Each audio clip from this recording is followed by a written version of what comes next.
plein été, il peut arriver qu'il pleuve en Sicile et c'est sous des trompes d'eau que nous arrivons à la marina de Catane. Mais dans cette région, le soleil reprend vite le dessus et nous partons découvrir la ville.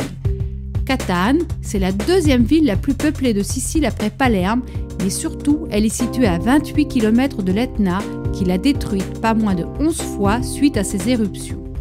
Tout presque ici, est construit avec des blocs de lave, ce qui donne cette couleur noire aux pierres. Catane est également connue pour son architecture baroque et son centre-ville.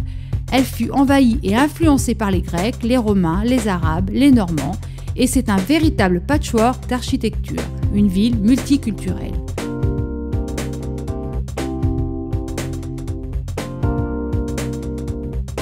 Nous arrivons sur une grande place face à la cathédrale. Au centre, il y a la Fontana dell'Elefante, cet éléphant de pierre volcanique est le symbole de la ville.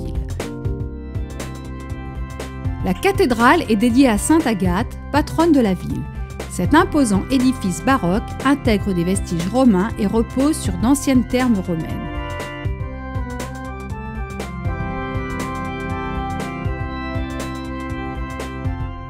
Cette place comporte de nombreux autres bâtiments, beaucoup dédiés à la culture, puisque Catane a le nombre de théâtres le plus élevé de l'île. Au sud de la place, passait sous la voûte du XVIIe siècle la Porta Uzeda.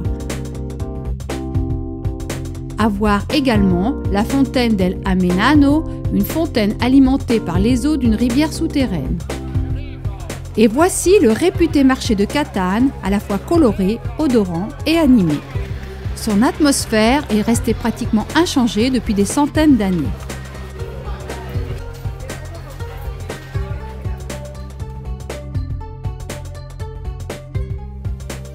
Profitez d'être à Catane pour faire l'ascension de l'Etna. Nous y sommes rendus en moto et avons profité du télésiège pour la fin du parcours. C'est un endroit impressionnant et irréel, on se croirait sur la Lune. Nous avons fait la descente avec un minibus 4x4.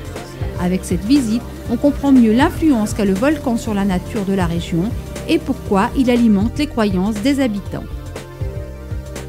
Cette halte à Catane a été pour nous un peu courte. Il y a encore plein de jolies choses à découvrir.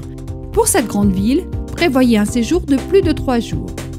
Amis touristes, bon voyage et à bientôt pour de belles escales sur carnetdevoyage.tv.